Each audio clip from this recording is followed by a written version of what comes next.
The film begins with Josh, asleep, being woken up by his friend and future brother-in-law, Rory. Rory tells Josh to get up and check the life vests.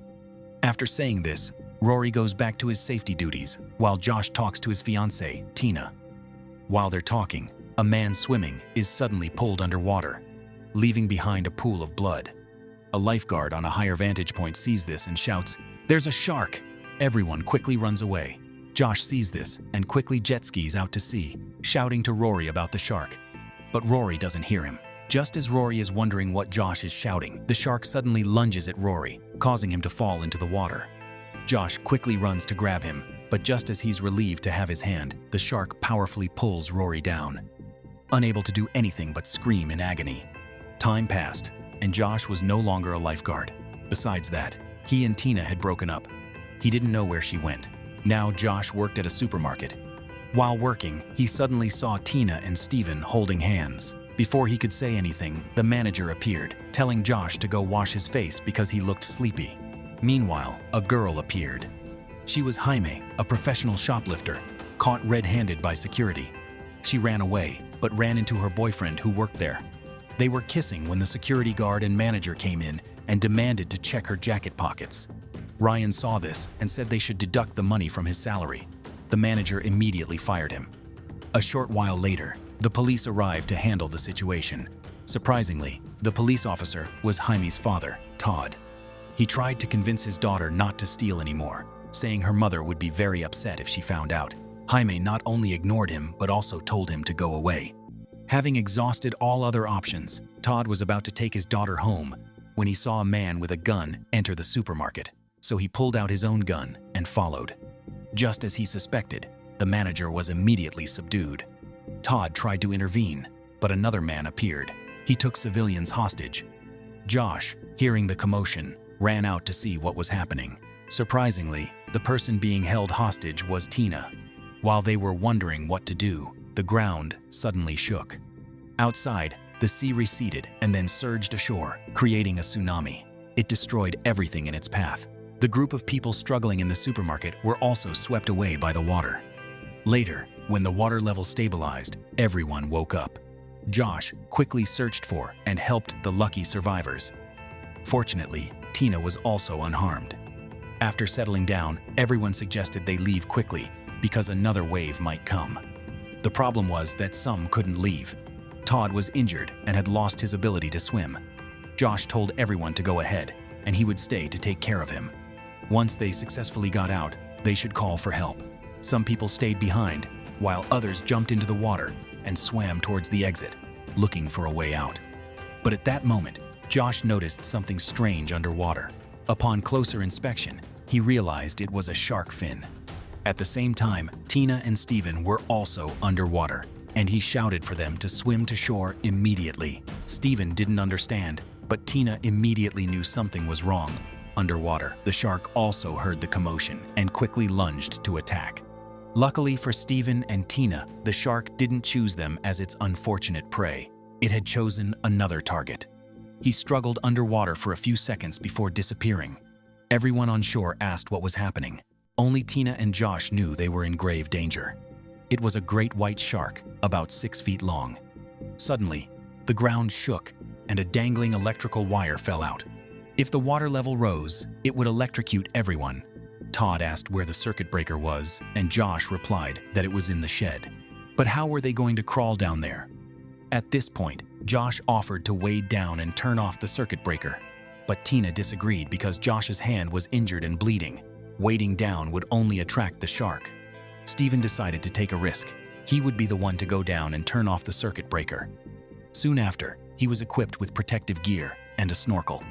Taking advantage of the situation, Steven told Josh that during all the years he was abroad, he and Tina hadn't seen each other even once. They couldn't move forward because she still missed Josh very much. What happened that year was just an accident. After saying this, Steven jumped into the water. Josh, watching from above, held his breath as the shark began to approach Steven. Fortunately, it nudged him a few times gently, felt something hard, and then swam away.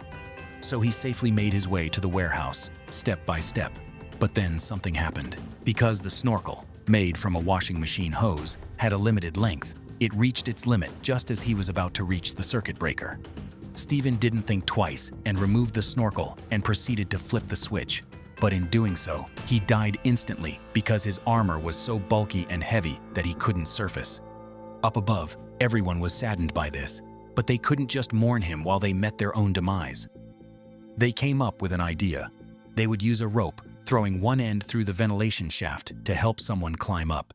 Initially, everything went smoothly, but when they opened the door, a swarm of reptiles appeared out of nowhere, terrifying the manager. Just as they were about to pull him up again, a shark leaped from the water and bit off the lower half of the manager's body, killing him before he could even cry for help. Meanwhile, in the underground parking garage, Ryan miraculously survived the recent wave. He quickly broke the window and found a way to escape. Not only did he survive, but another couple also did. These two were probably sworn enemies in love, as they constantly bickered. While they were arguing, a shark suddenly appeared. It rammed into the window, almost wetting their pants. Luckily, the glass didn't shatter, so they survived.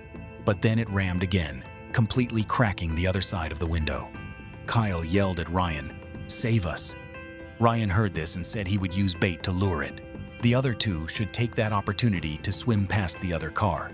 At first, they were afraid of dying and refused, but now, if they haggle any further, they'll only end up dead. The water was almost up to their heads, but luckily, Ryan succeeded, cutting off one of the man's arms to lure the shark. The two quickly swam across, but the shark lunged at them. With no time left, Kyle threw his girlfriend's dog as bait to buy time for them to safely reach the top of the car. Even in this desperate situation, his girlfriend Heather didn't let it go, giving Kyle a long lecture. Ryan couldn't find an exit, so he decided to climb the metal pipe to change positions and find another way out. He was climbing smoothly when Ryan lost his grip and fell into the water. The shark, hearing the commotion, lunged. The couple quickly helped Ryan escape the attack, but the shark rammed into the car, knocking Kyle into the water, where he was then torn apart. At this point, Doyle had an idea. If they couldn't escape, they'd trap it. But the important thing was, who would swim across? Josh intended to swim across, but Todd stopped him.